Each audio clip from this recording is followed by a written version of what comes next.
and our weekly video segment to take you into the back shelves of your local video store, back where it says horror videos, and where kids are devouring some awful films that we call the video nasties.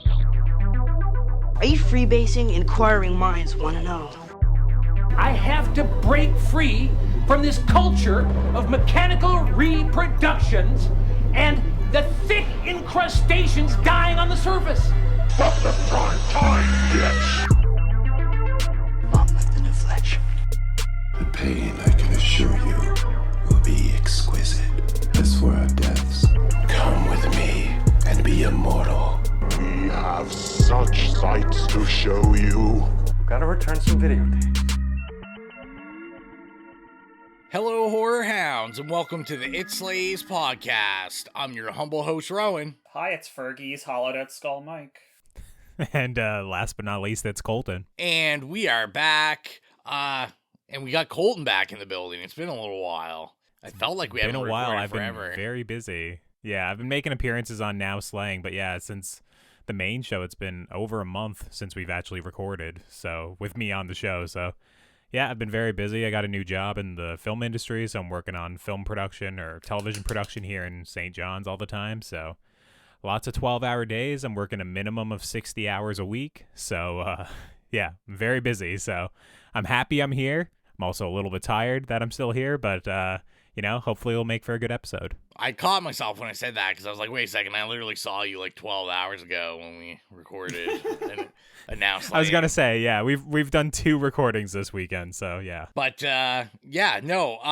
let's get into what we are consuming for media since we've talked last. I'm sure, we've got a list of stuff. We'll start with you, Colton. What have you been watching? What have you been doing? Yeah, I've been watching not very much. Like I said, I've been working 60 hours a week. I find kind of the weekends I'll try and watch whatever the newest release at the theater is and kind of catch up on my TV, like The Rehearsal and Better Call Saul. Both of those are kind of, I think The Rehearsal's getting close to wrapping up its first season, and tomorrow is the last episode of Better Call Saul, so we'll see how I was going to say, winds up. I thought that was off the air for like 5 years. What season is it on now?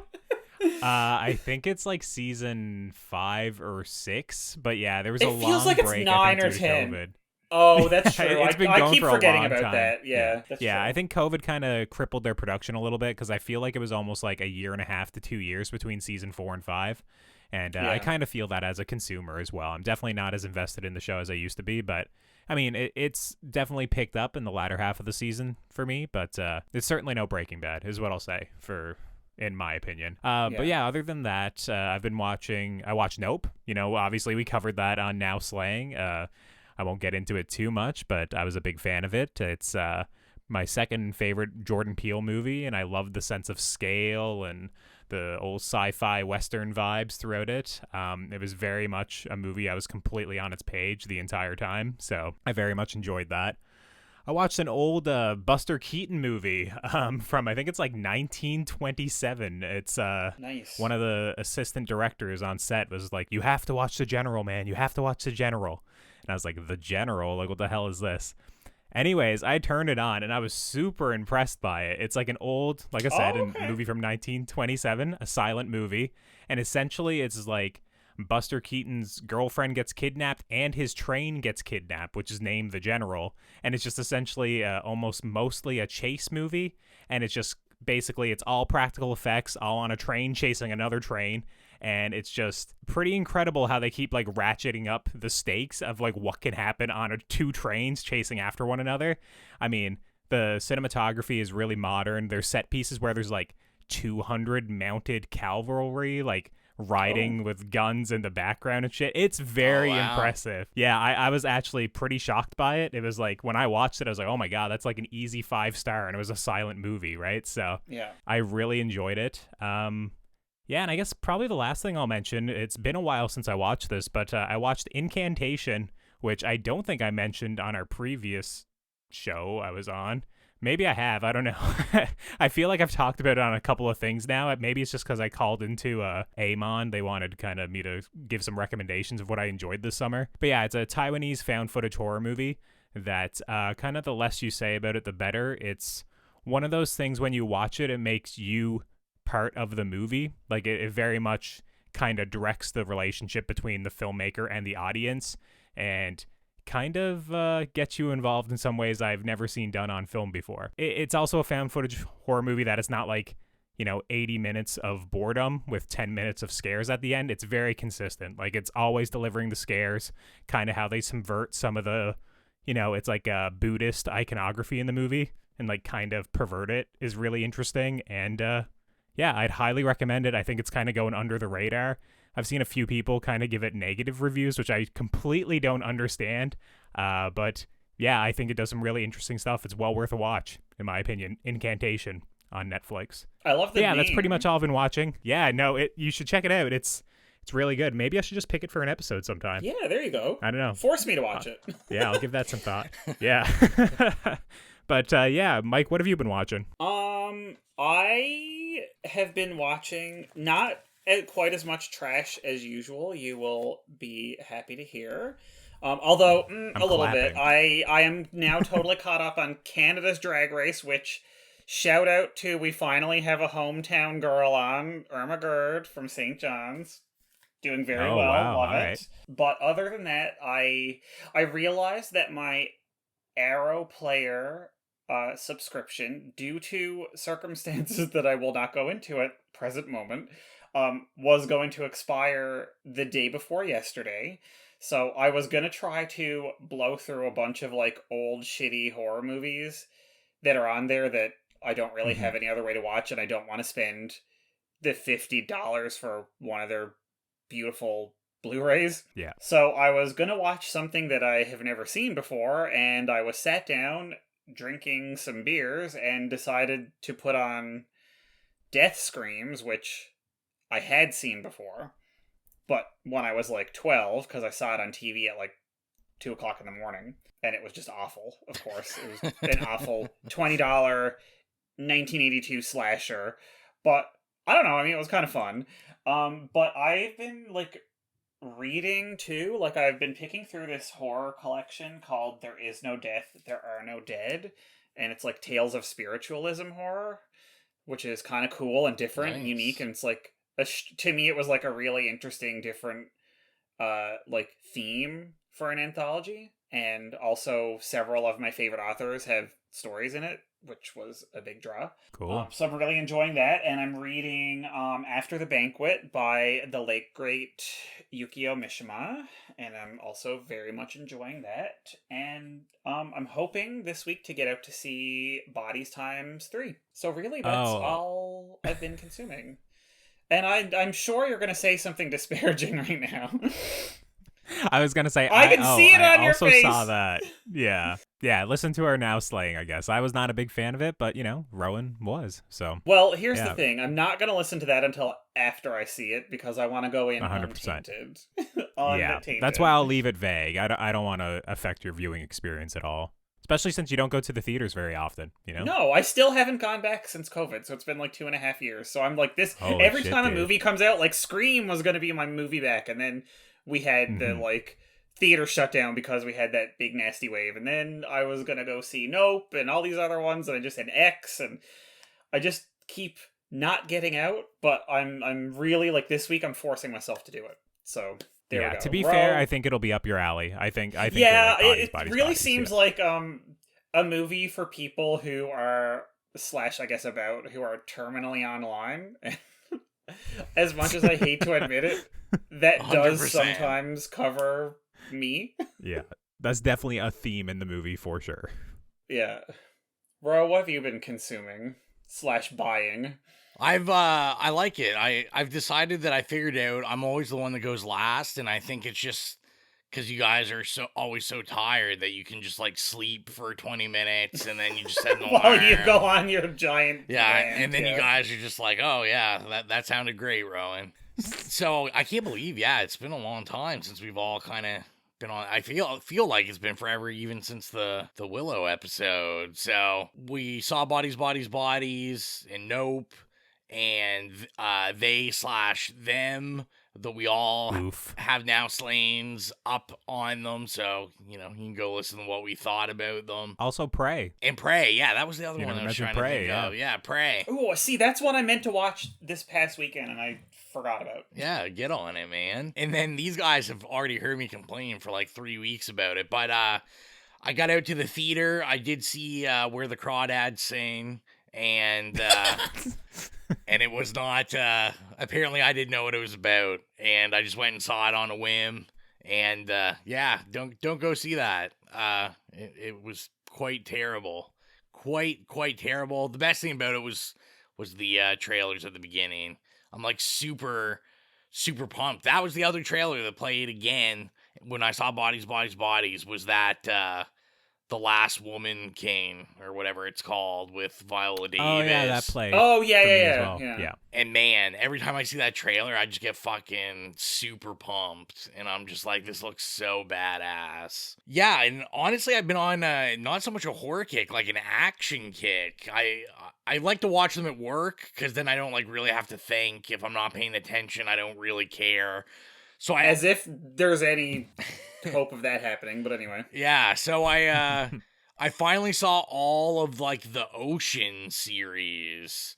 I watched I watched Ocean's 13 first because I thought that's where it started. I couldn't remember what number it started at. Oh my god, girl. Oh my god. So you Rowan. didn't look at the numbers that Yeah. happen sequentially and say, I'll start at the bottom?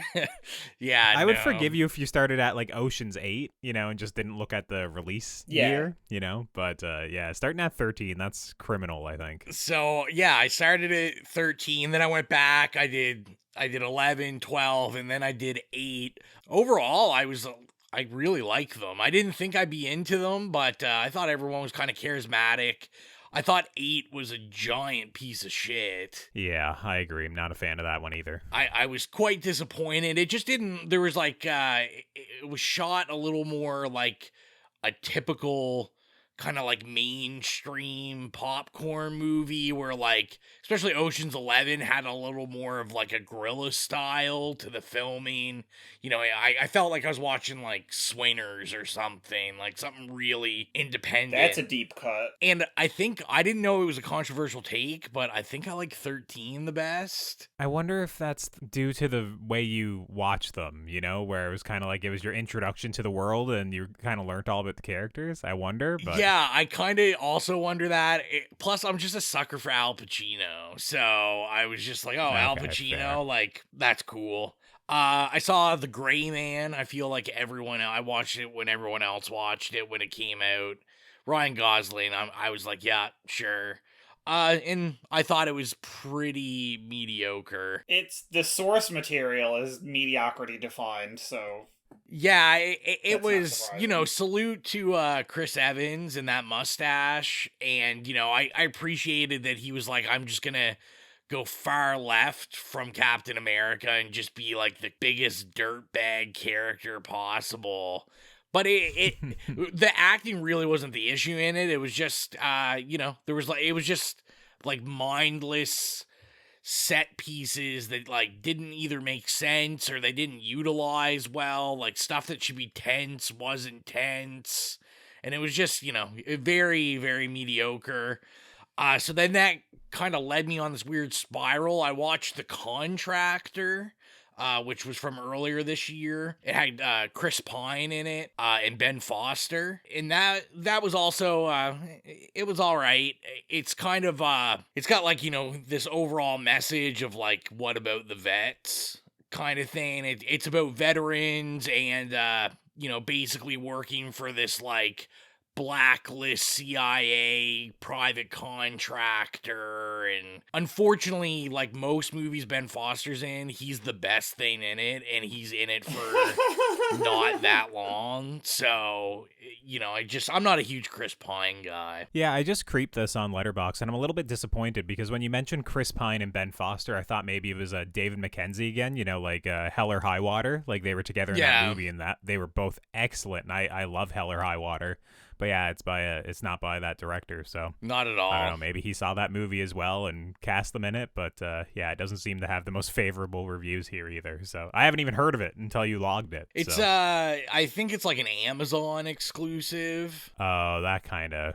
Yeah, that says it. I miss everything on Amazon. That's a Amazon original. So do I. So it was a night at work. I was like, hey, I'm going to pop open Amazon and like watch one of these originals that I would never click on. And so I was like, sure, why not this? And then that led me to my first viewing ever of Safe House with Ryan Reynolds and Denzel Washington. And yeah, this was just kind of, I guess I was just on this like CIA operative kick type action movie, because these are all like CIA movies. And also, like most movies, Denzel is amazing. Everyone else is just kind of mediocre. And I'm just like, it's a shame I like Ryan Reynolds, but pairing up with Denzel is tough, because Denzel is just like, he's life. He gives me life. Yeah, there's very few actors that can go toe-to-toe with Denzel in a movie and kind of hold their own or even like overshadow him. I think maybe Viola Davis in Fences gave him a run for his money, but other than that, it's tough. Yeah. Yeah, and like who can go toe-to-toe with Viola too, right? Like it's exactly right. So it was like two forces of nature, just colliding in that movie. So. She's amazing. And yeah, the last two I watched The Predator for the first time. I thought maybe I should go watch it. The Shane Black one? The Shane Black one. Yep. And much to Colton's dismay, I thought it was pretty good. I knew you were gonna like it. I knew it. I had a pretty good time. He rated with it better than the new Prey. I can't believe that. I did. Man, oh man. I get the faults with it. I totally get it. I totally get why you'd give it like a half a star or 1 star. It's my kind of movie. Like I could shut my mind off. It's just like this shitty, like super sci-fi gimmicky Predator movie, and it's kind of like why I love 2. I was just like, it's fun. I thought it was fun. Although I'll agree, I saw a lot of the reviews. I agree with like the autistic thing's kind of weird. That storyline. Oh yeah. Maybe Shane Black isn't the best person to treat autism in his storylines. But I'm happy to say I saw that when it came out, and I was so absolutely fried out of my mind that like I don't even I remember sitting down and watching it with a couple of my friends. See, I bet that would be fun. It's like I just blacked out. Look, Shane blacked out. No.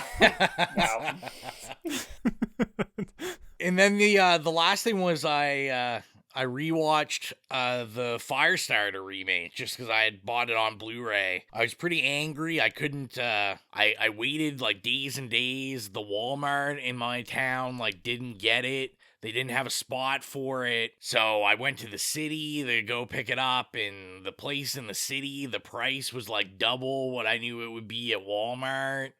And then I came home from the city, and there it was on the shelf. I'm probably the only person that bought a copy. And you'll be happy to know, Colton, I actually downrated it on the second viewing from my first one. Oh my God. I don't think you've ever done that. It's the first time I've ever done it. I mean, it's still probably... Breaking new ground. It's still probably one of the best horror soundtracks in like a couple years.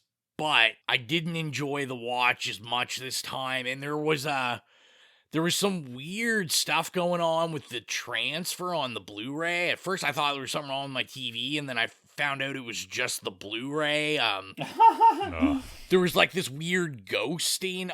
That's why I thought it was my TV. It was almost like this ghosting effect, but it was actually just like the weird hazy effect that I didn't notice it in the theater, but pretty much the whole first half of the film, has it. And I was like, oh, this is weird. And I even popped it out, put it in a different Blu-ray. I'm like, no, these are fine. Okay, I was going to say it wasn't like motion smoothing or the cinema, the wrong setting on your TV or something. It was just weird. Yeah. Like someone would move their head and then it kind of look like it's dragging a little bit. Yeah, I know what you're saying. Yeah.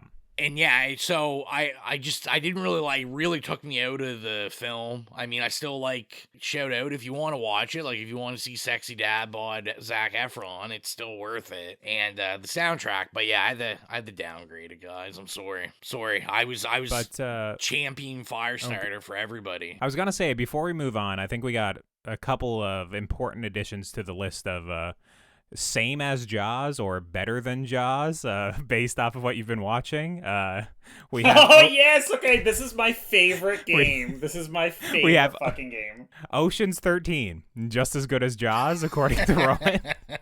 Not Ocean's 11 or Ocean's 12. No, Ocean's 12 and Ocean's 11 and Ocean's 8 are certainly lower, but Ocean's 13, equivalent to Jaws. And Bodies, on the same level as Jaws, according to Rowan. That's so, right. Add it to the list. Do what you will with that knowledge. We definitely have to make a list. I need to get like a t-shirt made. You know how they have like directors' names on it, and it should just be the names of movies better blank than and Jaws. blank and blank and blank. Yeah. Bodies, and Ocean's 13 and... Yeah, that'd be good. Or Jaws and then, yeah, it's just like, and you have to keep adding to it and get them pressed on the back and stuff, yeah. I should also quickly shout out, because I totally forgot, I also watched Spiderhead finally, which I actually really liked. So, I should just say that. That one's not as good as Jaws, according to you, so... No. It doesn't fit the segment, but, it's all right. Thanks for throwing it in there, though. I thought Chris Hemsworth gave a Jaws-like performance, because it was the best thing I've ever seen him in, so... So, he gave a performance like a shark. Kinda, a predatory shark. Okay.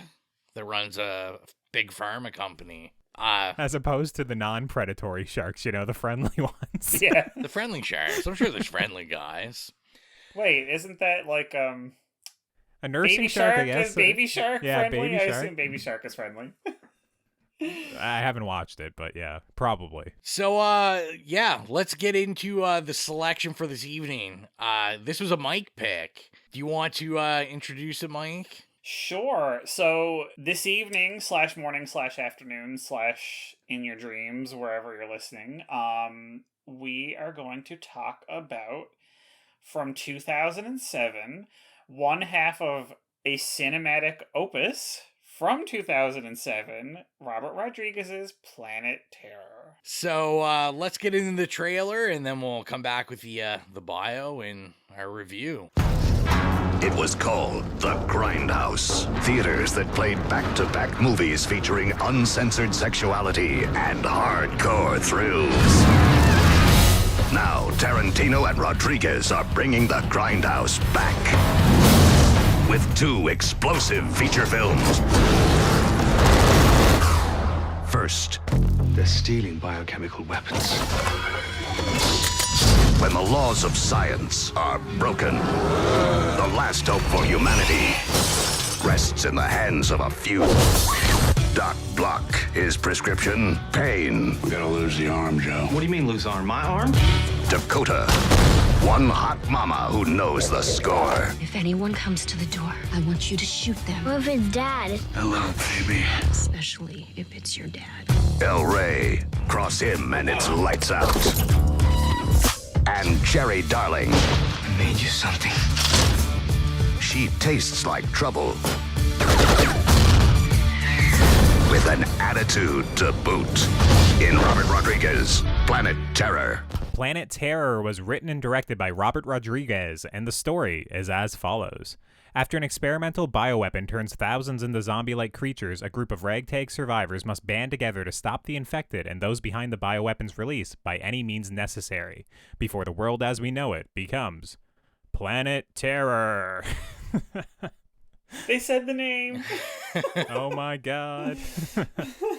So, is this our first time seeing this? We'll start with you, Mike. It was your pick. Oh, lucky me. This was not my first time seeing it. I had the absolute pleasure in 2007 of getting stoned and going and seeing the whole Grindhouse 3.5 hour nice double feature with the fake trailers experience in the theater. Awesome. And I am so glad. Like, I've never been so, like, I've had a few theatrical experiences that I'm so glad I did this, and that is one of them, because I feel like it's never gonna happen again.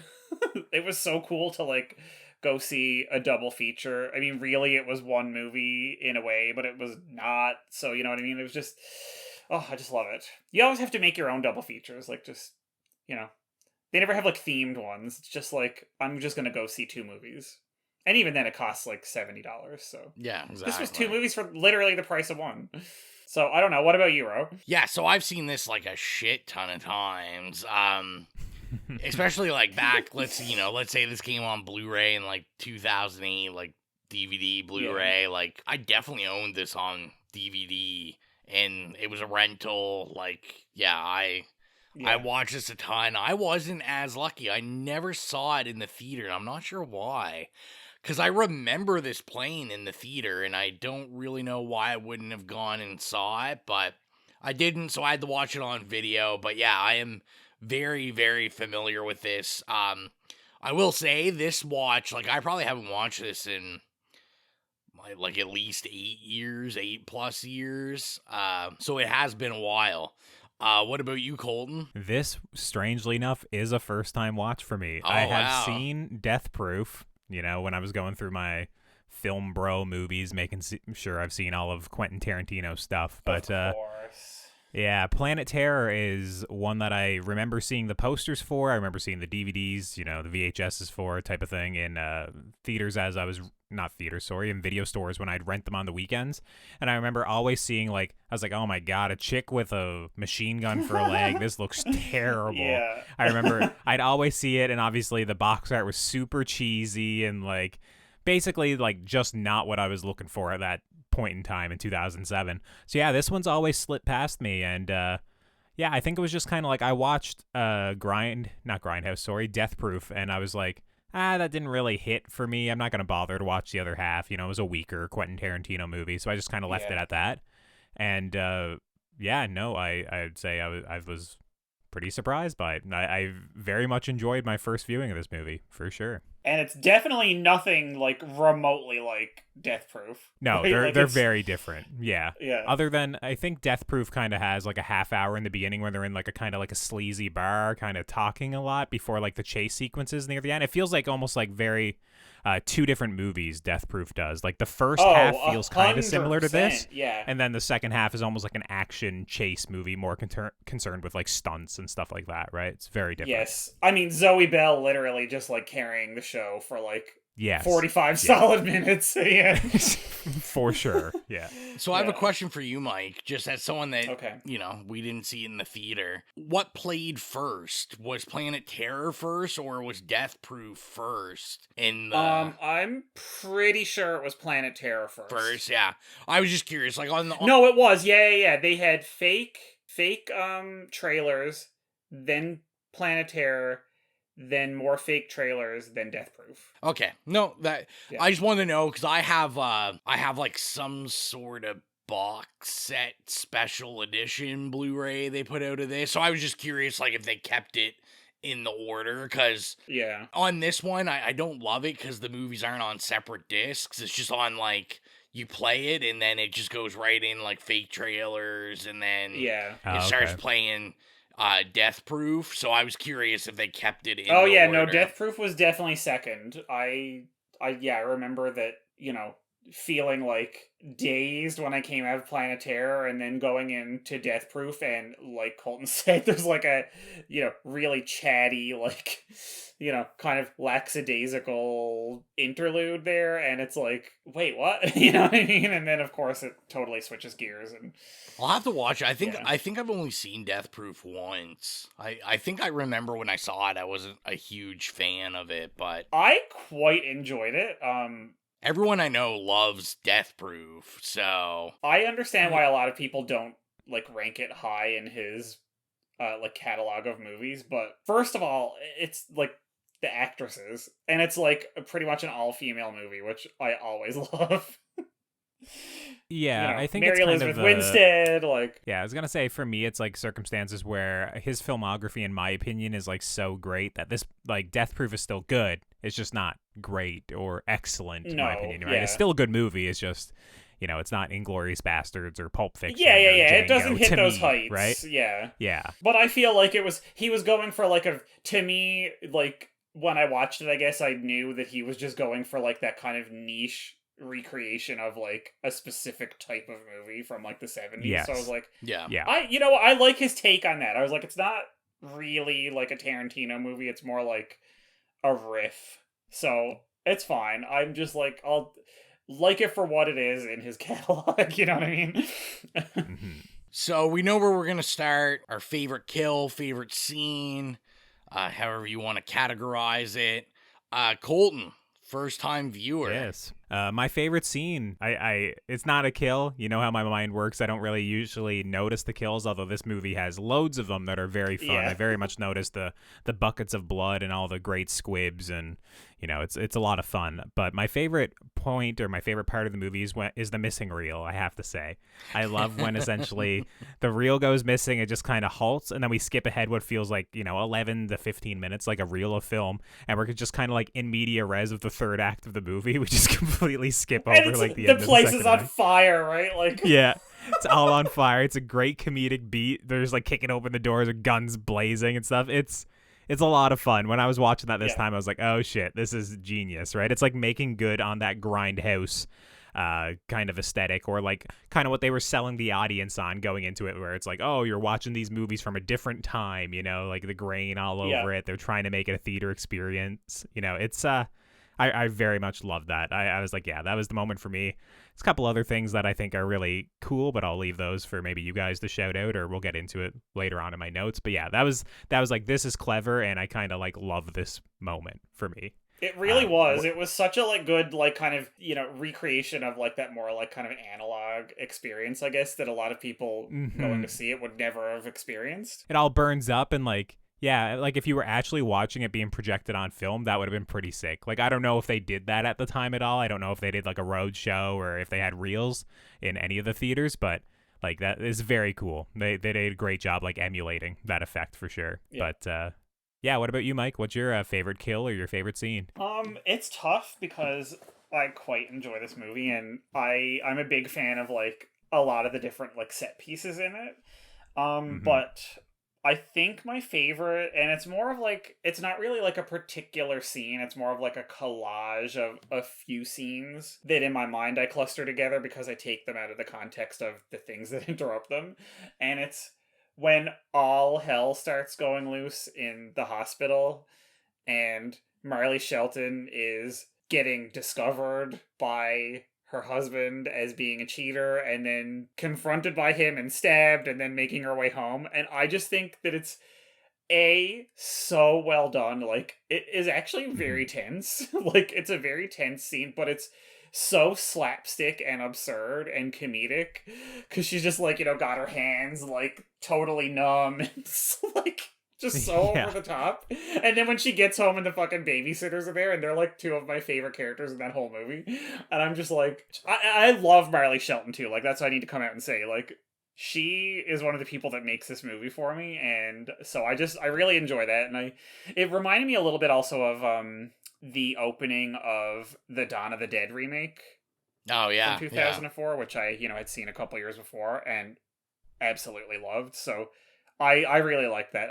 That scene, that whole little like movement of her at the hospital and then her going home. I always love that. I always think of that. It's like my favorite part of the movie. What about you, Ro?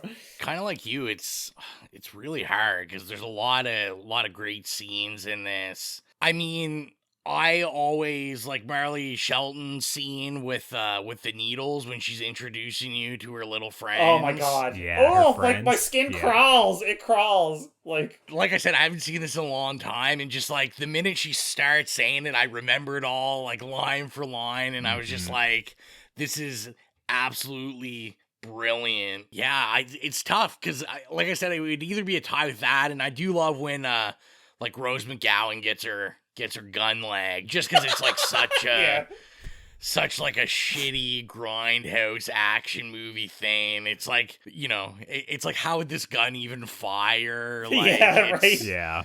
She's like, oh wait, there's a missile coming out of it all of a sudden, right? Like, so good.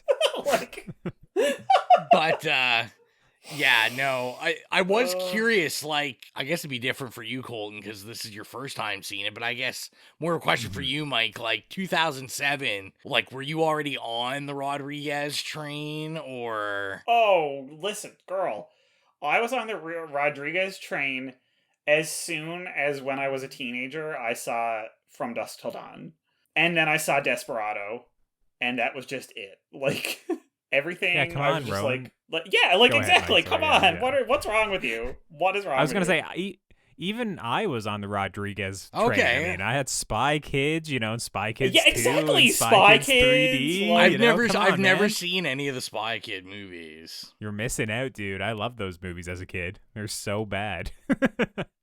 And really great casts again. Like his movies. Obviously he has that in common with Tarantino in that it's like the casts are like, doesn't matter what you think of the movie, it could be the biggest piece of garbage, but you know that the cast is going to be like literally like delectable. It's going to be like a treat, a morsel. If nothing else, you can chew on the cast for a while. So many Not familiar literally. faces in this movie too. Like, yeah, you're talking about the cast, but like everyone who's popping up was like, "Oh, that's the guy from Lost," and I'm like, "Oh, that's the other guy from Lost," and, Right? Oh my Yeah. god! Oh my god! It's Tom Savini. Just as I'm Yeah. watching, Bruce Willis is in this. Wait, Fergie's in this. As someone who, Yeah. I never had any of this shit spoiled for me. I was just like, oh my god, this is wild, I'm right? Like, so glad. I'm so yeah, I was just glad. watching it. I was just like shocked, like with all the faces popping up. And I'm a huge fan of Lost, right? So when you got multiple characters from Lost, in multiple it, Lost right people, when, yeah. right when like Lost was kind of wrapping up, or kind of in its heyday, Yeah. I think in 2007, not wrapping up. I was like, this is sick. I was loving that. It's like one little like wink after another, every time somebody Yes. is like, oh, here comes this new character, like, and then after like 10 or 15 minutes, whenever like they shift to a new scene, you're like, okay, who's gonna be in this? Who's gonna walk out?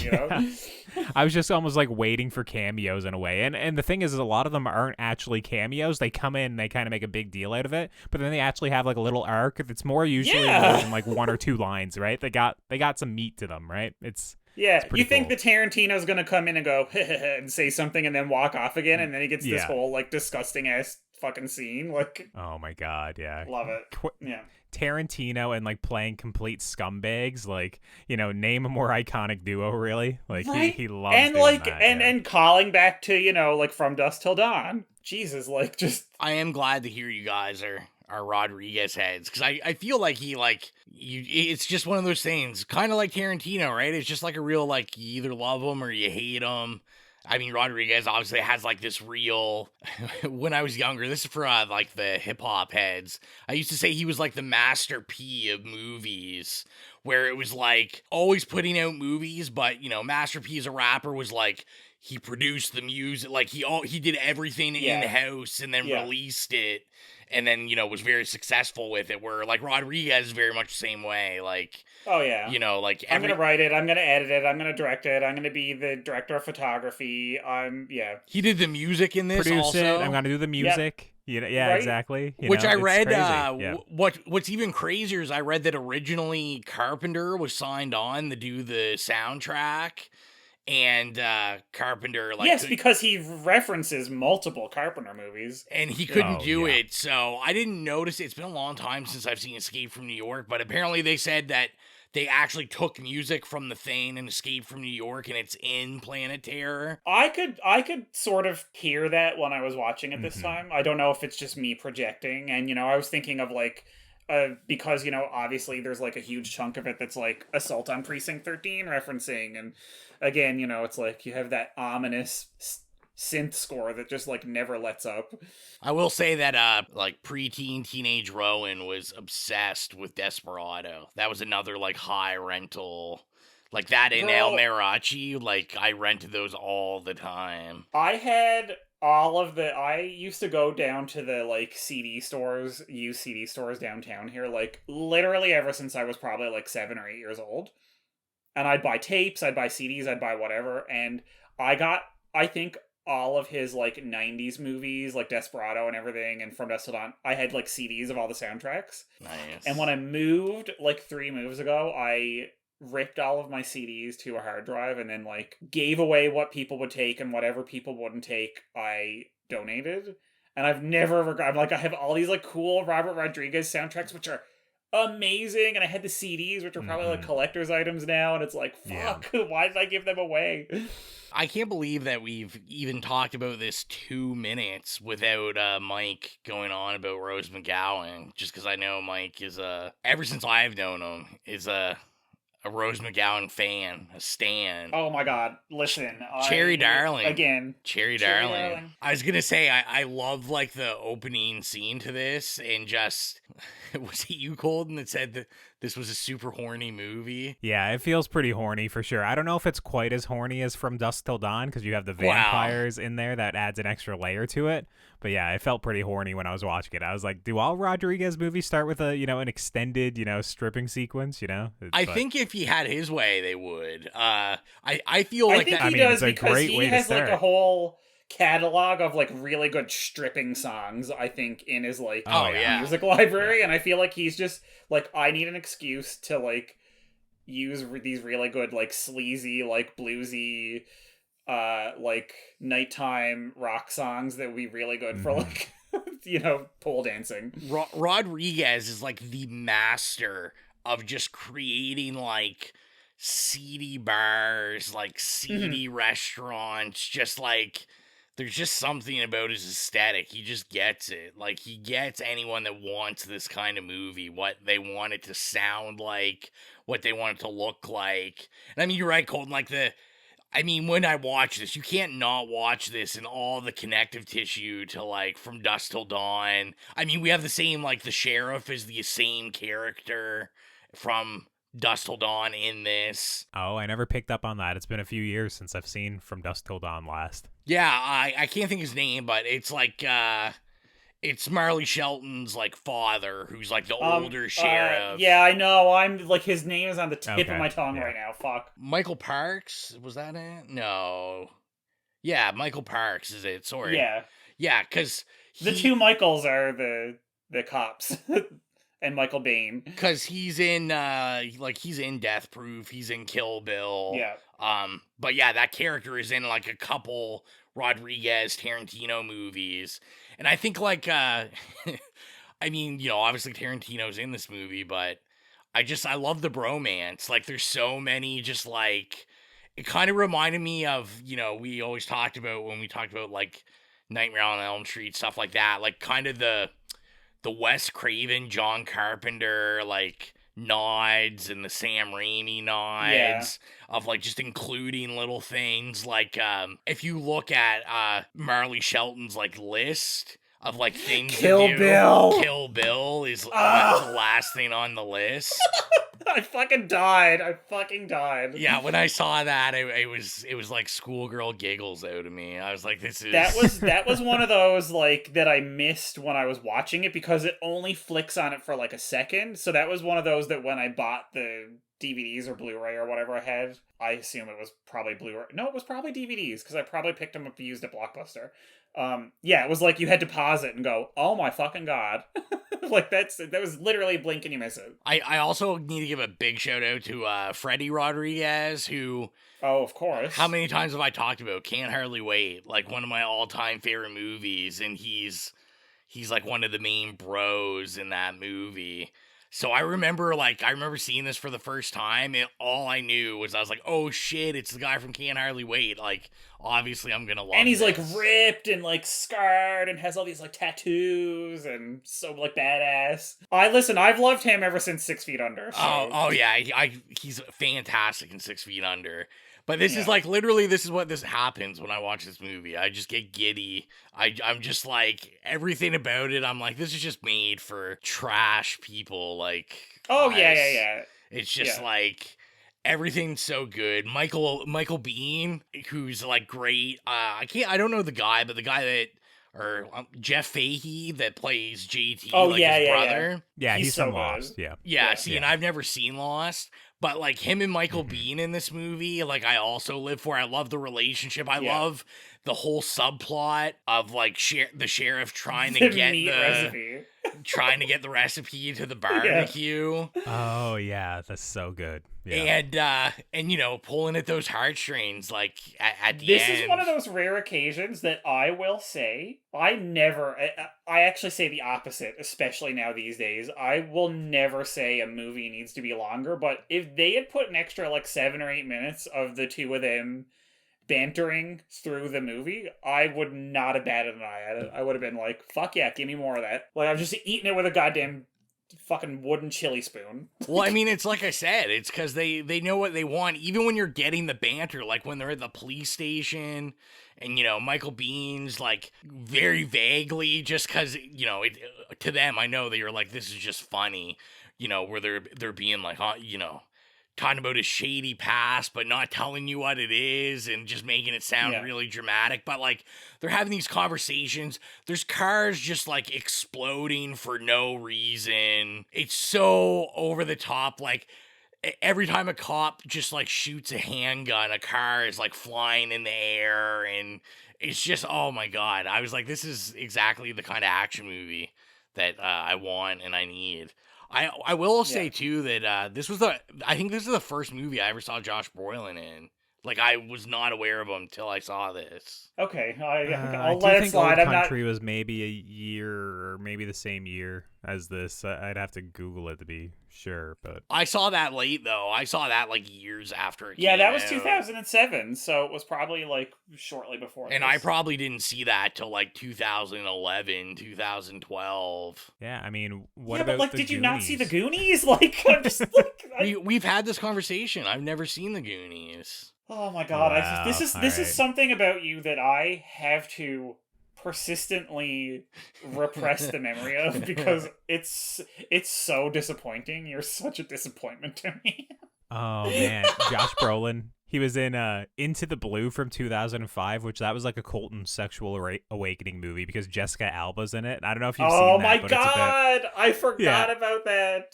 Into the Is Blue. that like Paul Walker in it too? Yeah, Paul Walker and Jessica Alba, and they're like diving for sunken treasure the entire movie. So she's just in a bikini for 90% of the movie. You're missing out. That's you gotta see Into the Blue. Oh yeah, Scott Conn was in it too. Yeah. I'm looking at it now. Yeah, that's a film. I say that just because, like, Josh Brolin always is a standout every time I watch this. Like, I think his character's awesome in this. He's super creepy. I think they do this weirdly good job where, like I said, it's been so long since I watched it. So as it first started, I was like, oh yeah. I was like, is this guy not really an asshole? Like, it's just his wife's cheating on him. And then we get into like, no, he's just like an abusive dick. And but he plays a dick so well, and I just, you know, I loved everything about just his character. Like, I love the temperature stick or whatever you call it, like in his mouth, and the thermometer is the word you're looking for. The temperature stick. You know that temperature stick. Let me take your temperature with this stick. Hang on now.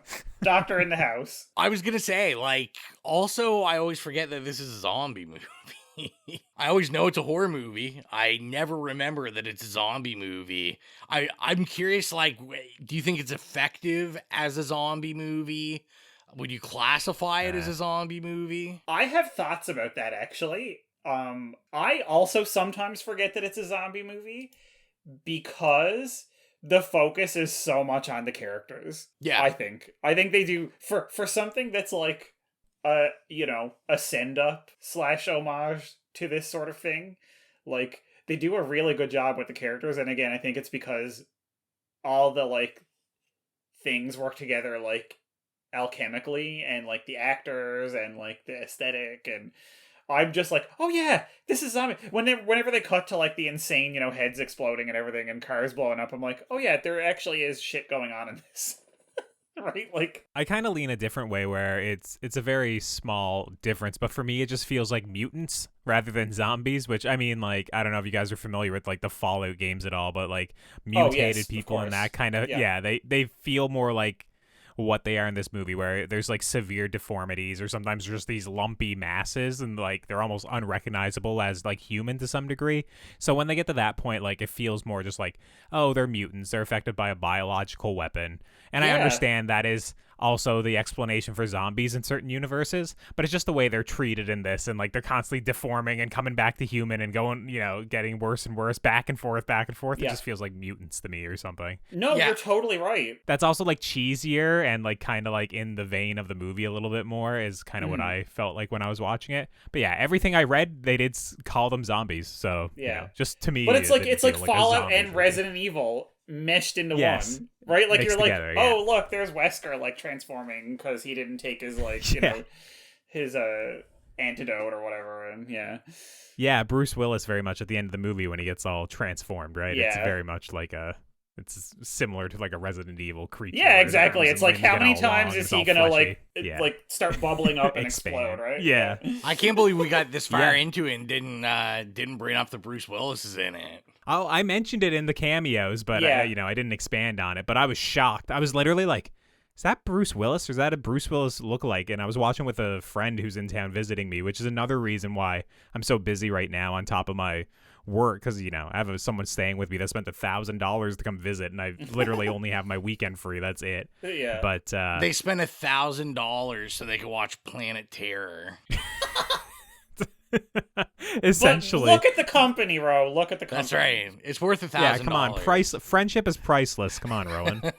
But yeah, no, I was literally like, is that Bruce Willis? And he's like, yeah, man, he's not in the credits. Like, he's not in the opening credits. And I was just like shocked, right? I was like, I can't believe this, right? It's been obviously Bruce Willis's career and his medical situations he's been getting deteriorating for sure over the last 10 years, but in this he's like in great form. It's like, oh damn, it's Bruce Willis. It's like peak Bruce Willis. Yeah, it's very impressive. I love his cameo. Like I don't think it's any secret to anyone. I'm not like a huge Bruce Willis guy. He's just one of those actors, he doesn't do it for me. Like I'm not a big Die Hard guy. If it's not Fifth Element, I don't really care. So Pulp Fiction for me. Yeah, Pulp Fiction he's good in. But see that's how I like him. I like him in these kind of like cameo. He's not overpowering, but when he's on the screen, like he's very magnetic. And it just great gimmick. I was reading an interview with Rodriguez, and he talked about like that, Bruce Willis is deliberately only in this movie for, like a couple minutes. Because he said that was like their homage to Grindhouse movies, where you'd get this huge actor in these 70s Grindhouse movies, but you'd only shoot one day with them so that you could put them on the poster and make money. So he was talking about like apparently Bruce Willis like wanted to be a part of this whole movie, and he was like, no man, I'm only gonna use you for one day because this is the gimmick.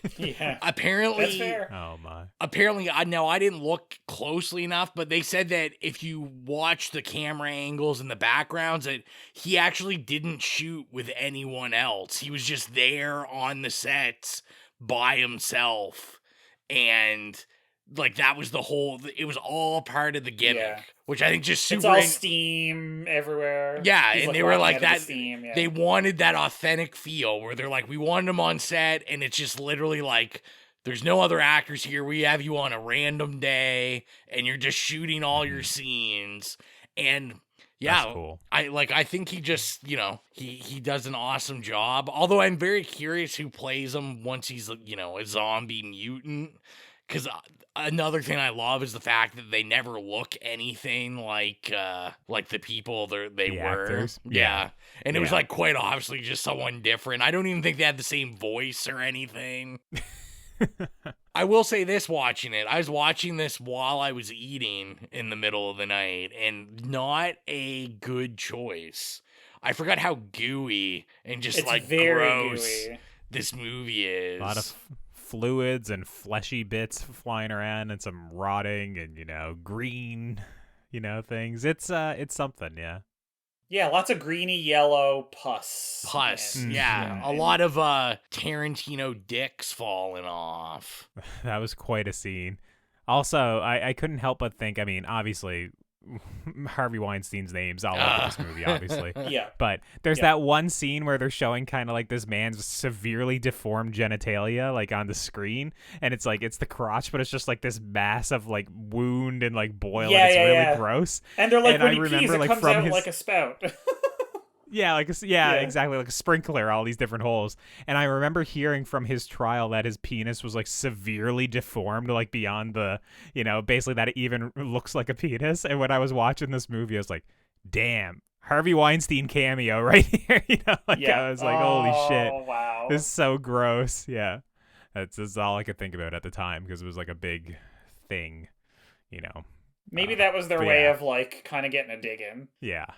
Because it was just out of nowhere, right? Like, they could have shown anything on that screen, but... Oh, it was definitely, like, just for the gross out factor, right? And they kept, like, going through, like, more and more gross pictures, and I think even, like, one of the characters kind of react to it. But yeah, that first one, I was like, I wonder if this is a subtle dig that, like, nobody would know at the time, right? That now it's, it was, like, made news stories around the world, right? So... Exactly. Like I said, I watched a couple things, read a couple things. Another thing I thought was kind of interesting was, so Josh Brolin was shooting this before No Country for Old Men. Did you see that, Colton? Okay. I didn't see that, no. I was kind of chuckling that you keep calling him Broylin instead of Brolin. Brolin, sorry. That's all right. Brolin. But apparently the Coen... It's canon that Ro can't pronounce it. Yeah, I always mispronounce names. But apparently the Coen brothers, like, wouldn't give him an audition for the movie. Like, they weren't interested in him at all. And he talks about on record that Rodriguez and Quentin Tarantino shot an audition tape for him and sent it to the Coen brothers.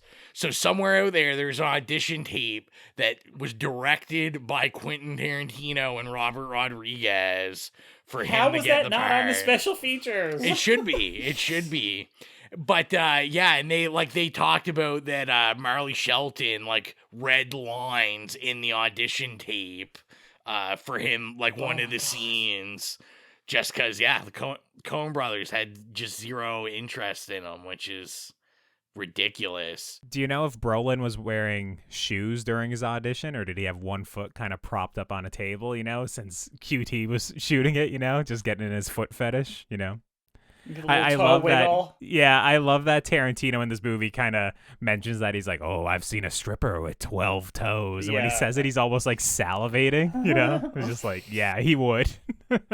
Yeah, and I was going to say, I was trying to look for it quick, but I couldn't find it. But I did read there was some stuff on, because this does get messy when you deal with, like, Rose McGowan, because, like, she famously also was dating. She was a partner of Robert Rodriguez. Oh, I never knew that. Yeah. Okay. So... I believe they were together when they made this movie. And there's a lot of, like, Rodriguez always, I know in the future, like now, he has talked about, like, he wasn't actually a big fan of Harvey Weinstein. And he claims there was a lot of little, like, fuck yous to Harvey Weinstein in the production, simply because... Yeah, because he had... Several of his movies had been under the Weinstein banner. Well, it's the same with Tarantino, right? Since they're friends, I think they were kind of like would use each other's names and clout in Hollywood and, essentially get Harvey to fund it. But yeah, I mean, a lot of people hate Harvey and Harvey and Bob Weinstein. Yeah, and see, I know he kind of has aligned himself with Bob, where he was like, I was actually knew Bob more than I knew Harvey, and... I just know there were some messy things, because I think Rose McGowan is not I don't think she's a big fan of this film, like, now, in the present. Oh, really?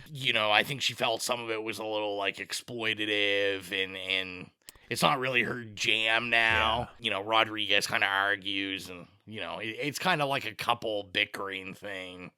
Yeah, I feel like there's a lot of her catalog that she doesn't care for now. Yeah, but I'm just saying she needs to own it, because she's fucking hilarious in this. She's awesome in this. Well, she's awesome, and she's also like really hot in this movie as well. And like obviously, it's filmed through the male gaze very much of Rodriguez, but it felt like appropriate for the period they were kind of, setting this movie in, or kind of trying to pass it off as like a 70s or 80s movie, right? It was very much like, look how hot this chick is, you know? And it was like very much like, yeah, she is hot, you know? And then it's also like, hey, the character has a lot more meat than just literally being a stripper, you know, just literally being eye candy, right? Like, she's an excellent character in this movie, so I would own it, yeah. Yeah, she had a little less meat once they took off with her leg, but... Thanks, Rowan. Yeah, I just gotta say that it was very pleasant. And the score too. I already said that Rodriguez did the score, but I thought the score was fantastic. Just everything, you know, we kind of touched on, like the music, just great selections. I fucking love Robert Rodriguez. What do you guys think of the ending? Because obviously, once again, first time watch, I've never seen it before, but like when she kind of lifts up the dress and has a Gatling gun underneath that she like upgraded. Oh man, I had a big dumb smile on my face. I was like, yes, so good. Don't know why I always forget that one little element of the ending. And every time I watch this movie, for whatever reason, I forget about it. And when she lifts up the skirt and points it at the thing, I always go, oh my God, I fucking forgot. And it's so big dumb smile, right? Like it's... Yeah, I never remember I was the like, endings not of the this. fucking railgun, like... I love the freeze it. frame as well, you know, her and a baby. I was like, oh, it was all so good. It was very good. I will say when I watched it this time, I was like, man, this really feels like kind of Army of Darkness, like that type feel, which I feel vindicated because I saw that he said his goal was that end scene to feel like Army of Darkness. Yeah. He's kind of cited that as like one of, you know, a big film he's really enjoys. I think my favorite part about that scene is when the Gatling gun like shoots that zombie's head off, but in the next scene there's like when the zombie's on the ground, like the head is clearly just not blown off, which just like adds to the aesthetic that you know, that it's like this cheap, you know, we don't care about continuity. The editing is very poor, continuity Rowan errors. over here pointing out continuity errors. Yeah, you know, right? Angling for that script supervisor job in Hollywood. Yeah. Yeah, I mean, just hook me up. I am curious. I don't know how you guys watch this. If you watched it, like I know it's on Shudder in Canada, and like I said, I watched the Blu-ray. Oh, is it? Yeah, it is on Shudder. Shit, I didn't realize. I just watched the Blu-ray. Yeah, so did I. But I was curious about how you thought about like the film grain and stuff, like that digital film grain. Like, I will say there was parts that kind of took me out just because I thought it looked pretty bad. I don't know, like, have we gotten better at putting fake film grain in movies since then? I kind of think he was just... do. Yeah, I think he was just very much wanting to make it like, you know, 80% opacity, you know, like very in your face. I mean, a lot of people do film grain now. They actually like record, you know, old film grain, you know, and then they put it over their movie and then it looks way more legitimate. It's not just a digital effect. But I think in this movie, it was supposed to look really cheap. Did I notice that it was like repeating to some degree, and did I ever not notice it? No, probably not. But in this one movie, I'll kind of like let it go. I do think if it was actual film grain, it probably would have looked a little bit better, like maybe in something like House of the Devil or something, you know, Ty West, or you know, there's been some other movies recently that I've seen it. I mean, it's an aesthetic that's definitely coming back. But yeah, I mean, for what this movie was going for, did I like it? No, I didn't really like it 100%, but it didn't really like, it wasn't like a negative. It didn't detract too much from my experience. It's like after you watch 5 minutes, you kind of get used to it, is what I found. All right, I got to be depraved for a second because everyone knows I'm a fucking dirtbag. Oh, God. Have I ever been more happy that a movie is willing to take the chance of A, murdering a dog, and then B, murdering a kid? No, I haven't. I love it when we're just willing to cross those boundaries. Well, you're saying you're depraved, but then on the recent episodes of Now Slang, I think we have 2 in a row where one I say, this movie didn't kill the dog, you know, I wish they killed the dog, and the second one I'm like, they did kill the dog, you know, well done, you know, just like, so you're saying you're depraved, but it's kind of a running joke with me now on these recent reviews as well. But I always like every watch, like I know their kid like shoots himself in the face every time though. Every time, even this watch, every time I comes to that scene, I'm like, no, they're not gonna do that, and then they do it, and I'm just like, fuck, I'm like, it's just, they went there. I'm like, this is awesome. Also, that's, I don't know if you knew, that was Robert Rodriguez's kid, like his actual kid. I knew from IMDb. Yeah, I didn't know from watching the movie, but yeah, when I was kind of checking out the cast, I saw that. Yeah, apparently Rodriguez said that he didn't want to traumatize a random kid, so he was like, I might as well just use my kid. If you're gonna give anybody a, like, free ticket to therapy for the rest of their life, it might as well be a kid that you can pay for the therapy for. Yeah, no, exactly. When I was doing a bit of Google image searching, because I was posting some GIFs from this today in preparation for my watch, I don't know how my Google image searching led me to this, but I saw, while I was actually looking for Crazy Babysitter Twins GIFs, because I used to have some on my phone and now they're on. Shut up. But I saw that he made a comment that he actually shot a version of the movie where the kid doesn't die and goes right to the end, so that when his son watched it, he wouldn't see the version where he dies. I thought that was so cute. I thought that was so fucking cute. Apparently it's like after the credits that the son is sitting on a bench playing with the animals in his thing. And I was reading there's only one copy of that edit, and it's in the Rodriguez household. Nice. That's so cool. I like that as well. That's awesome. Yeah, I think that's awesome. Rodriguez, just every time I read about him when I watch a Rodriguez movie, I'm like, he sounds so fucking awesome. Right, for someone who makes movies that are like so fucking kind of horrific and grimy and often unsavory and sometimes sexy, I'm like, he just seems so wholesome. You know what I mean? Like, you can see that this is the same person that would make a Spy Kids, because he's just like, exactly. Oh, yeah, I'm going to cast my friends and my family, and, like, it's just going to be this, like, thing, like a family affair. And I did want to make sure we talked about, speaking of Rodriguez, the very beginning, the fake trailer, which wound up not being a fake trailer, because we got 2 Machete movies. Yeah, but it was a fake trailer because he wanted to make the movie anyway. Yeah, and for a long time, I was reading that he had Machete written in, like, 93 or something. Basically, he said the first time he ever met Danny Trejo, he went home and made a movie where he was like, this is the movie that this guy needs to be the star of. So I was just curious what you guys thought. I guess it'd be different for you, Colton, where like Machete is already a thing. Yeah. Have you ever seen Machete? I have not seen Machete, no. But I mean, I knew it was a real movie, obviously. But yeah, the trailer beforehand was pretty awesome. But in the version I watched on Shudder, that was the only trailer, like fake trailer there was. So I didn't see, like, I heard there's like an Edgar Wright trailer for something. And yeah, those are at the end anyway, because those are in between Planet Terror movies, and Death Proof. Gotcha. Okay. I remember seeing, the fake trailer for Machete, and I remember like being like, why isn't this a movie? Like, this looks so awesome. I said that about every single one of them. Yeah, as a massive like Cheech and Chong fan, like I'm a huge Cheech and Chong fan. I was just like, yeah, like, what is going on in life that this isn't it? To the surprise of nobody.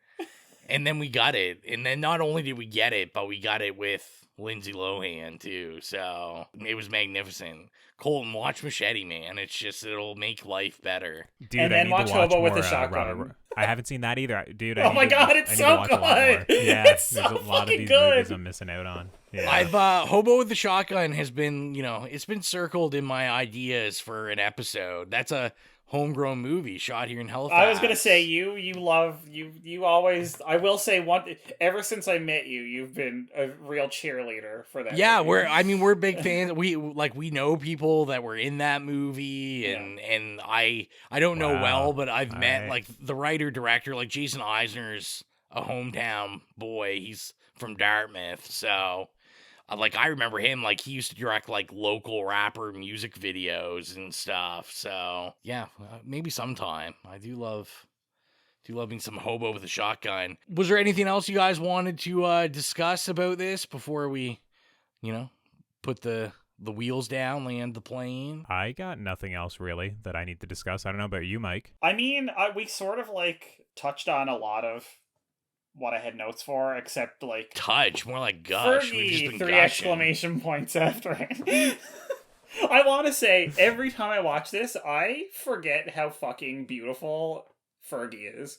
And that first shot of her when she's, like, leaned over and, like, kind of, like, steamy and wet and, like, looks up and has that, like, beautiful scarf on, I'm like, God damn. Like, Fergie is so hot. You go, Fergie. Like, no wonder I would never, like, agree with anybody cheating on Josh Brolin. I'm like, how could you do that? Because Josh Brolin is also one of the hottest people alive, in my opinion. But I'm like, the Marley Shelton, Josh Brolin bisexual vibes are real, but I'm like, Fergie comes in the picture, and I'm like, no, I can see this. I can see this. I wanna be, as my friend once said to me, the videotaper of that threesome. So that's really, I have too many other notes. I won't go into it. I just want to wrap up with, I want to be the videotaper of the Fergie, Marley Shelton, Josh Brolin threesome. So thank you. Good night. I think a good spot to wrap up the review portion is, you being a complete creeper anyway. And no, but it's so funny because Colton said earlier about, being a horny movie, and I kept thinking about how this movie is like all about texture, and I'm like, it is it's the texture of this movie to me is horny. Even when it's violence, the violence has a horny texture. I like can feel it. I can like, yeah. So horny I love texture, that. I love that. Yeah. I love thinking about like, Colton maybe makes a film someday and he's like, yeah, we need to put that horny filter over horny everything. Texture, yeah. It'll be top on my to-do list, we need the horny filter for sure. Yeah, and then it'll be a hit. So, if that is everything, we'll get into rating it. If you're new to the program, our rating system is nay, okay, yay, or slay. Mike, this was your pick. What would you rate Planet Terror? Honestly, I know this is gonna sound ridiculous, but it's a slay for me. Wow. It's a slay. I'm not saying, I'm not gonna be row and be like it's Jaws, you know what I mean? But like it's kind of just over the slay threshold. It's like a massive world-shattering yay. But I'm gonna call it slay. And I know people who would disagree with me, and I will be having words with them. But I adore it, and every time I watch it, I like laugh and I like giggle and I smile, and there's just so many elements to it that I just think are so fun, and I just think it's really well done. I think as a like parody / homage / like over the top absurd send up, it's brilliant. And I think like I made all sorts of notes about like how the comedy in it is actually really good, because it's like very clear that not only did he study, Grindhouse movies, but like the comedy beats and stuff are like kind of taken from like classical like kind of comedy theory and stuff. So I think it's all around a big slay. I love the whole Grindhouse experience as a whole, but when I walked out of it, when I saw this in theaters, I said like I adored that whole thing, but Planet Terror, I was like, I know that 10 plus years from now, this will be one of my favorite movies, and I honestly think it is. So, what about you, first time, Colton? So, going into this, I had it loaded up on Amazon Prime, watching through my AMC subscription, which also includes Shudder, and I saw the tag campy, and I was like, oh my fuck, I'm gonna hate this. I was like, oh no, this is like another Repo or some shit that I'm gonna watch. And a me pick, a campy me pick. And a Mike pick, yeah. And I have to say, I was pleasantly surprised. I really enjoyed my time with this movie. I was very much on its vibe. I think camp works for me, and obviously this is subjective, but when the filmmaker I know is talented enough to do something other than camp, but they choose to do it, and they still execute it at a very high level. I find a lot of campier movies, people wind up calling them campy based on like, well, this was kind of what they could have done with the budget, or this is what their skills allowed at the time, so it's campy. Yeah. This, I felt like Robert Rodriguez could have made a different movie. He probably could have made a quote-unquote better or more technically polished movie if he wanted to, but he chose to go in this direction, and I think he executed what he was going for at a very high level. Like I said, I loved the great practical effects, the buckets of blood. I was chuckling and smiling throughout. So I will give this a very, very strong yay. I won't go to a sleigh because it's my first time and it's very rare I get to a sleigh. But I think it's a great movie. It's like a 4 out of 5 on Letterboxd for me. I very much enjoyed it. And, like I've said, I've been working a lot of hours. So the fact that I sat through this thing, enjoyed it, didn't find it long or anything, I very much enjoyed my time with it. It's a strong yay for me. What about you, Rowan? I'm actually shocked. I'm shocked. No, I was shocked too. I saw camp and I was like, oh no. I had a sinking feeling. And then about 5 minutes in, I was like, no, this is campy, but like I can tell, like I always say, I'm in the hands of like a capable filmmaker is what I felt. Mm-hmm. So, yeah. What about you, Rowan? I think at least some people's dismay, a full disclosure, we didn't think Colton was going to make this episode. So I was like frantically putting feelers out like, hey, we need to try to get someone on the podcast. I'm looking at you, Patrick and Steven. You both groaned when I told you what film it was, even though you couldn't do it anyway. Oh, no. Oh, yeah, we will be having words. Yeah, I was like, oh no, is this like a really hated movie? And I just wasn't informed. I'm going to go with Colton. I'm giving this like the strongest yay. I always, like I said, it's been a long time since I've rewatched this, and I'm going to make sure it isn't that long next time. It's fun. It's like campy, mindless fun. You can just kind of throw it on and do something else. And whenever you look at it, there's like something awesome going on and gross. And it's just like a good time. I think, am I influenced by like being aware when this came out and this hit me at the right time? And, back then I was just obsessed with Rodriguez and Tarantino. And I'm sure that's some of it too, but I think if you're looking for like this kind of just slimy, like grindhouse horror, like there's really not much better, especially like in a modern day context. Yeah, I don't think I give it a sleigh. Like, I don't think it's like up there in the upper echelons, but it might be better than Jaws. I don't know. I'll have to decide. Oh, God. Oh, I'm trying to figure out if stuff is going up to the Jaws level, or Colton, like maybe you have a thought on this. If he's pushing Jaws down further, I can't tell what direction it's going in. Like Jaws, next time is he just like shoving Jaws down the like the ladder of esteem? Like. Oh man. So yeah, I think a sleigh too strong is pretty it's a hell of a lot higher than I thought we would wind up on this film. So we told you what we thought of the film and we asked you what you thought, and you guys responded. We got a few responses. So I'll start. We asked on our Slasher account, and we had 2 people, right? So first we had the Bone Breaker, right?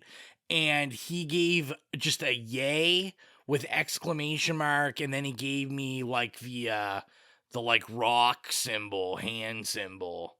So nice. Another fan of the movie. Then we had Bixby77, right? He said a huge nay. I know it was supposed to be a B film, but even Robert and QT couldn't even get that shit right. Terrible. They tried so hard and failed so big. So not, I'm going to assume not a fan of this movie. That's fine. Yeah, it's all right. We're just silently judging, guys. It's not a big issue. And then on Instagram, we had VBone42069, right? And I don't know how to read this one. It just says exclamation mark, and that's all it says. I don't know if that's a positive or a negative one. And then our last one, we got a DM on the Instagram. They slid in the DMs, which I'm gonna say this right now. This was from Nicklas_V.1.5. Man, you just gotta start leaving like voicemails, man, because you always write like big in-depth review on it. You could just call up and let the world get your voice on there. Hear that voice. Please do, yeah. So they wrote and they said a whole lot of gore, almost non-stop action and a surprisingly huge cast of well-known actors. Planet Terror really works for me as the intentionally trashy homage to both more artistic zombie movies like Night of the Living Dead, as well as the B movies of the 70s and 80s like Nightmare City or City of the Living Dead. That being said, as a fake exploitation film, Death Proof works better since it feels really grimy instead of over the top. But I guess not many people prefer Tarantino's Grindhouse part over this one. Yeah, I would be in the camp that prefers Rodriguez for sure over Quentin Tarantino, which I never thought I'd say that going into this movie. But yeah, I mean, I've always preferred Rodriguez over Tarantino, if we're being honest. But anyway. Well, that's pretty spicy, but maybe tonight I'll watch Death Proof, because like I said, I think I've only seen it once, and now that I really think about it, I don't even know if I've fully seen it. But you need to make sure that you watch the full version with the extra 10 minutes, because there's a really good bit in there about Italian Vogue. Oh, okay. I'll have to make sure then that I check you that out. Cannot miss the section on Italian Vogue for sure. The movie does not function without it. I'm I can't watch. I watched Death Proof again, and it was somebody downloaded it or something, and it was the theatrical cut with the extra 10 minutes gone. And I literally said to them, I was like, "Where's the part where they're haggling with the gas station guy for Italian Vogue?" That's my favorite part of this movie. Oh my. Yeah, everyone wrote in. We, no calls on the hotline. We got to get you on those hotline. I'm looking at you, Nicholas. I'm looking at it. You got to start speaking, man. We got to hear these in-depth thoughts showing us up. We're here just gore good, gore great. Well, my thoughts are a little bit more in-depth than that, but I still want to hear Nicholas's, thoughts as well. Me and Mike are the ones that are just the sexy lens. Give us that sexy. Excuse me, it was the horny lens. The horny lens. Get it right. Come on, Rowan. I hope they sell that in the store. Sexy is sexy. Horny is desperate. I should buy a camera in store and then just be you guys have the horny lens in stock. I'd like to be able to just shoot and go. Why don't we let them know how they can get a hold of us and all that good stuff. Yeah, if you made it this far and you're not following us already on social media, you can do so at It Slays Podcast. We're on basically everything: Facebook, Twitter, Instagram, Slasher, Letterboxd. I don't know. Wherever there's social media, we're probably on it at It Slays Podcast. And Rowan, how about you plug the playlist? Yeah, so if you like music from horror movies, go check out the It Slays Podcast horrific playlist on Spotify. You can search it, or on any of our social media, we have the link tree up, and you can click on that, and there's a link that goes directly to the playlist. We put songs on there from movies we review, as well as just, iconic horror movie scores, songs from the movie. They're up there. So, go take a listen, get your spooky music on for the upcoming spooky season. I see Spirit Halloweens are starting to open up, not in Nova Scotia. I don't think we even had one last year, which I was very disappointed in, and I'm hoping this isn't a repeat. So, while you're listening to this episode, send some prayers for me, because Rowan's trying to get some... Rowan's trying to get some killer clowns from outer space costumes, so Daddy needs that. And then I think all we have left is to announce the upcoming episode. And Colton, it's your pick. Yeah, so next time on the podcast, we're going to be reviewing Eyes Without a Face from 1960. Georges Franju, it's one of those that's very popular on Letterboxd, and maybe I've seen it, maybe I haven't, but yeah, we're going to be doing 1960s Eyes Without a Face. Colton knew we were having such a good time, he had to bring the mood down, bring the French into this. I'm sorry, it had to be done. It had to be done. You're just trying to give us class, man. We appreciate it deep down. Me and Mike like that you're trying to culture us a bit and, make it so we're not such heathens. So yeah, get your eyeballs on Eyes Without a Face. And we'll be back in 2 weeks. We're back. We're back on time. We're back on schedule. Or this new schedule now, I guess. And I'm sure we'll be back for Now Slains and stuff. So you always hear from us. You guys get tired of us. Thank you for all the support. And as always, I am Rowan. This is Mike. Bye. And I'm Colton. See you later. We're going to expand our weekly video segment to take you into the back shelves of your local video store, back where it says horror videos and where kids are devouring some awful films that we call the video nasties. Are you freebasing? Inquiring minds want to know. I have to break free from this culture of mechanical reproductions and the thick incrustations dying on the surface. But the prime time gets. The pain, I can assure you, will be exquisite. As for our deaths, come with me and be immortal. We have such sights to show you. We've got to return some videotapes.